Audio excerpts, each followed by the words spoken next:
Coach. Now we're going to come around and take questions. Just raise your hand and we'll call on you and come around to as many people as possible. Excited to start at home, opening up in the JMA.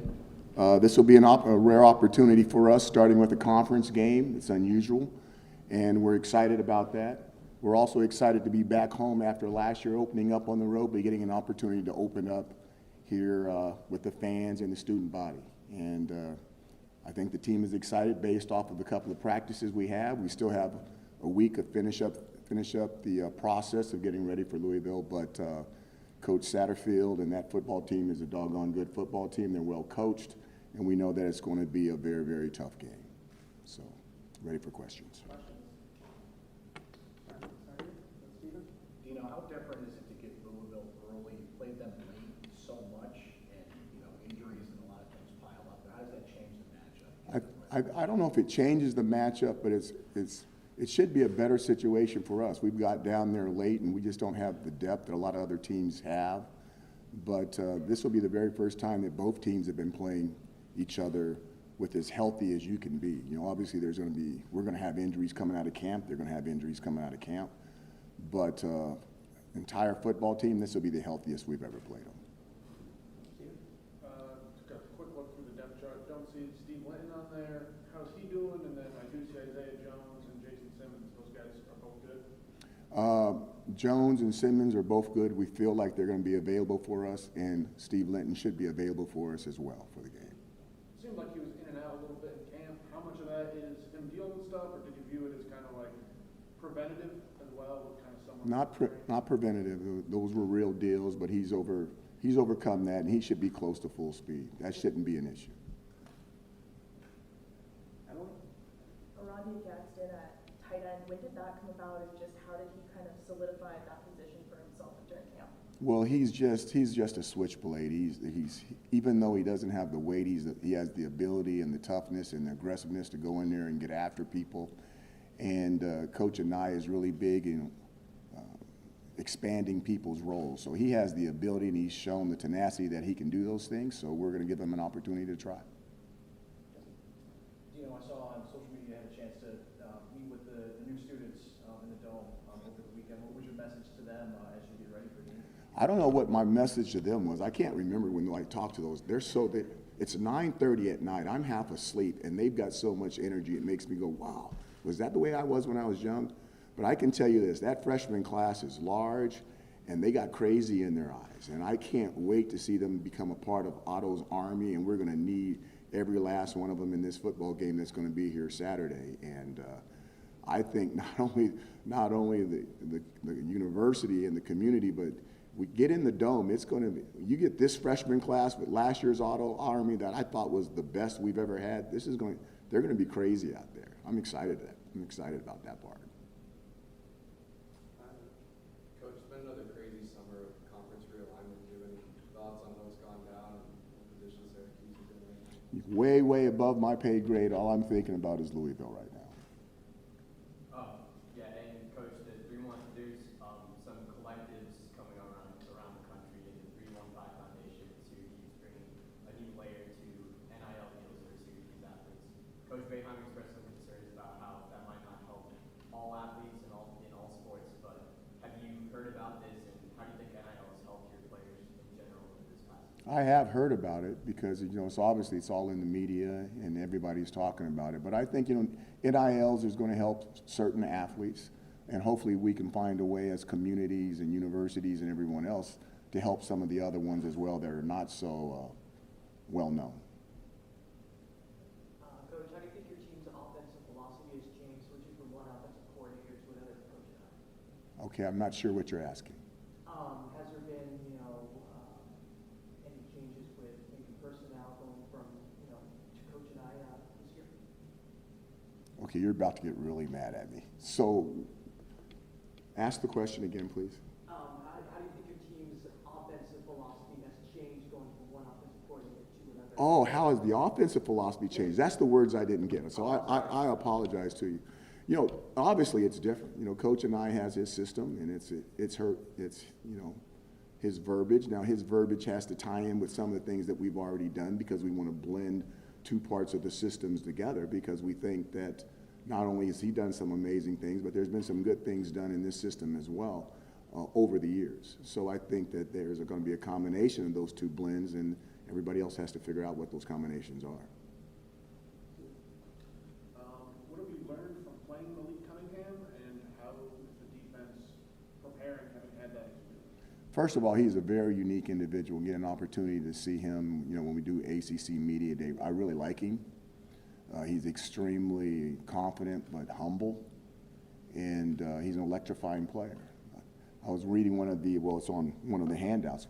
When he steps on the field, traditionally he's the best football player on the field, on both sides. And I don't think I would have a tendency to agree with that. He's that explosive of a player, and he can change the game. The really cool thing about football is that the best player on the field, okay, you actually get to touch him and it's not a foul. But Malik's one of those guys that you don't get to touch anyway because he's so elusive. So he's a fantastic player, and he makes that offense goes. They've got a fabulous defense too. They've got some defensive personnel, a corner, their rush defensive end. They're big time players. So there's other players on that football team as well. But Malik, there's no doubt he's special. This is always one of my stupider questions, but is there anyone who you're trying to put in his position on scout teams that can kind of emulate? We don't have it. We don't have any. You know what I mean? No. Are you moving someone from a different position, or are the quarterbacks being the scout team quarterback? We don't have anybody that can do it. We really don't. I could come up here and say some blah, blah, blah. We don't have anybody like him. Is there someone you're trying to get a running look with? As opposed to, it's like Luke and Jacoby probably aren't. That's not what they do. It's not what they do. We don't have anyone that can emulate him at all.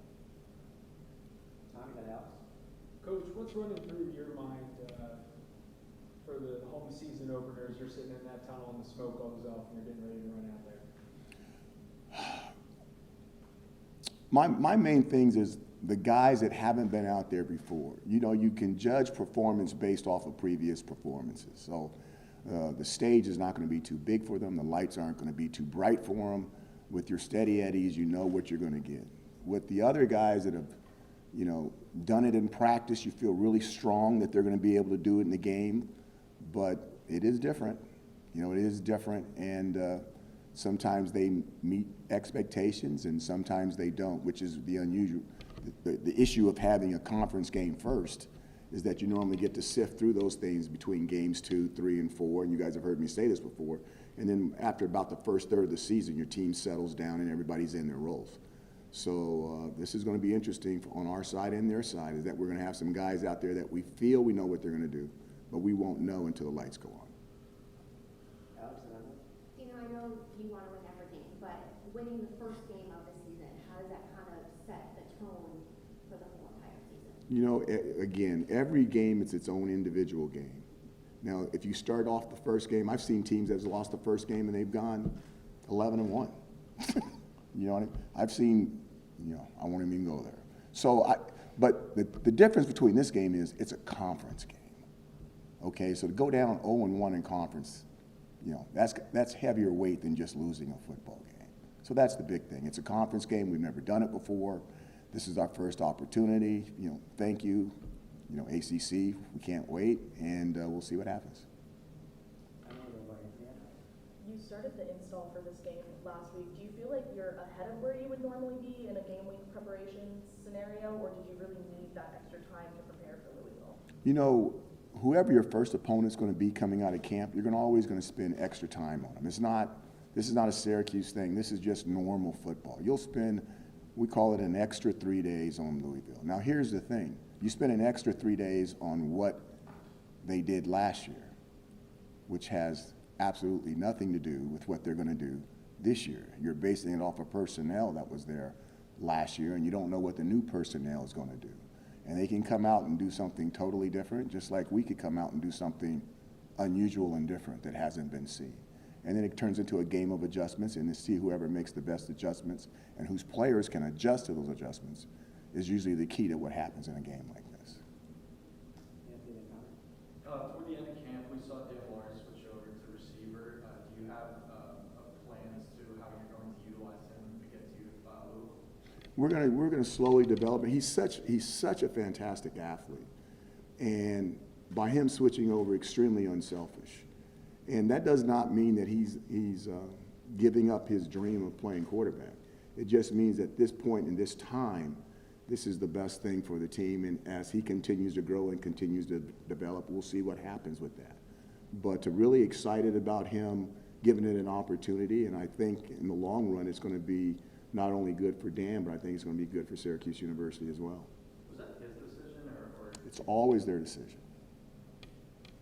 Garrett Williams is a guy kind of looked into the NFL a little bit. What's it been like having him back? It's kind of a better anchor of that secondary. Garrett is a pro.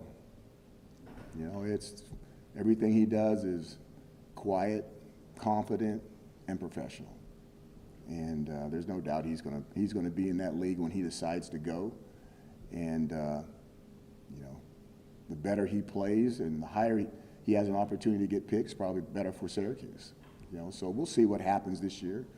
And don't forget, though, if they don't pick him high enough, he gets to come back. Have there been any conversations between you and him about things that can help his draft status to also helping the team at the same time? All he has to do is do what he's doing, and he's going to help the football team, and he's going to help his draft status.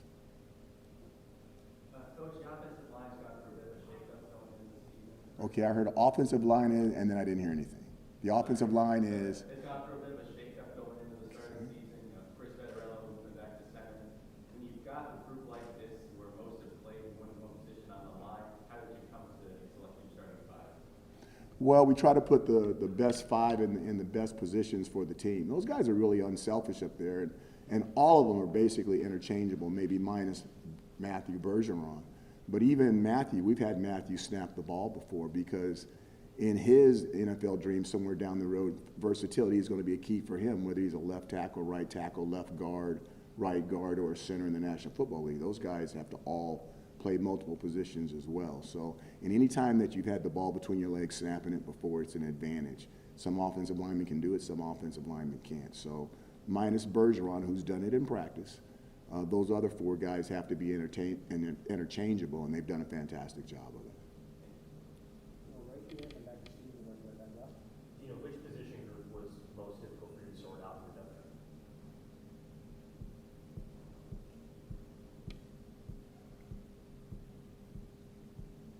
I'd probably say the back end. There's a lot of competition on the back end. And I'm telling you right now, those, we can call them twos, but they're like 1.5s to me. And those guys can play. And it's going to be interesting to see how that continues to move during the season. Between the safeties and the corners, you know, they're good players back there. And those other guys are just as hungry as the guys that are walking out there first. That's a great question. Stephen, Brent, and Tommy. That was an excellent transition because I was going to ask about safeties. Okay. Jahad aside, I think the group, you probably would like to see them tackle better last year. I understand it's probably the hardest not to tackle from. I have no idea what it's like in that position. But have you seen them get better there, and how important is that for the success of the team? First of all, tackling's everything. Okay, so if you want to be a ranked defense, you have to be able to tackle. You want to get ranked higher, you have to tackle well. I've heard in the past that, and I'm going to bring this up because it's to me it carries some weight. Nick Saban, when he's looking at defensive backs, the first thing he looks at is whether they can tackle or not. Which is really, when you think about it, wow, that's something. Not whether he can cover or not, whether he can tackle. Now, I may have gotten that wrong, but I believe I gotten it right.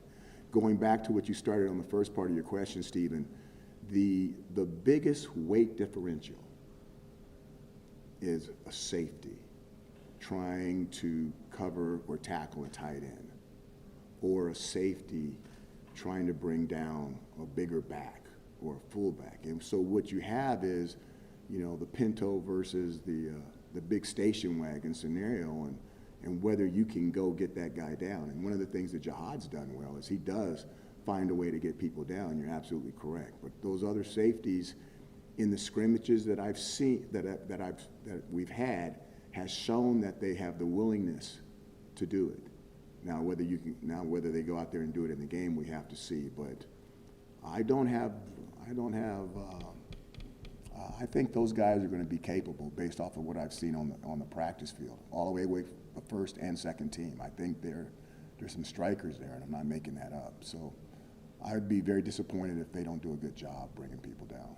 When you look at some of the issues there last year, how much of it was, I guess, a willingness or maybe a size issue, and how much of it was angles? Do you see guys maybe? Well, I think some of it comes down to not having backups too. Yeah. So you get banged up, and now you gotta go in there and do it, and your shoulder is stinging, or your neck is kind of stiff, where you don't have an opportunity to get a breather and let that stuff subside a little bit and go back out there fresh. So they're gonna have an opportunity to rotate that stuff and get some people in there if somebody's got a little owie for a while before they get back in the game when they're feeling better. Do you see Barron's experience paying off there? You know, I gotta imagine that's one of the harder aspects of transition. I think Barron's going to pay off big time for us. I'm excited to see what he can do. He's had he had his surgery in the off season, and he's playing and practicing pain-free. And he says it's the first time in a year and a half that he's been totally pain-free. So think about all the stuff that he's done. Yeah. And now he's saying that he's pain-free and he doesn't have to think about anything but just play, which is really kind of cool. What were some of the bigger factors that allowed Carlos to get to QB2 in such a quick period of time? He's very, very athletic. He has some skills that are God-given, and you can't hide those things. You know, the one thing about depth charts is that, you know, a lot of times you say, well, the coaches make the depth charts. Players make the depth charts. And the players know. The player knows whether you can hit a three-point shot or whether you can't. Player knows whether you can dunk a basketball or you can't. Players know whether you can play defense and stop a guy in the paint or you can't. So the coaches aren't making those decisions. The players do. I haven't had a whole bunch of guys knocking on my door talking about they thought that decision was unfair.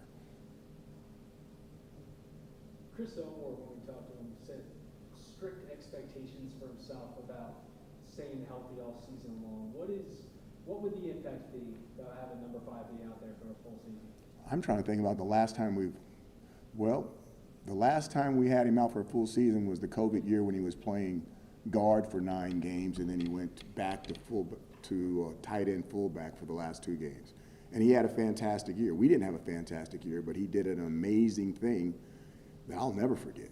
And he played at a very, very high level in there. Rhino's different. He's a multi-talented guy. I really believe that he's got an opportunity. He's going to have an opportunity to play in the league. He's throwback. He's old school. He's, you know, if you have a whole bunch of those guys, you're going to end up going to bowl games and stuff like that. So he's not normal. That's all I can say. Don't treat him like he's average, because he's not. That's a good word, right? Yeah. Coach, what's one word you would use to describe your team heading into Louisville this week?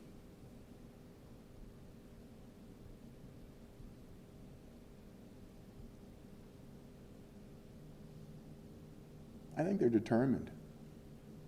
We're going to see. I think they're determined. Coach, a few years ago in a preseason press conference, you said Syracuse is better than 4-8, but was not getting to that 10-2 record or potential record yet. How do you see this year's team in that kind of metric, and what do you expect from some of these returners, especially on defense, that second and third level? You talked about a little bit the third level being a little different, but that second level having that mainstay Miguel step on.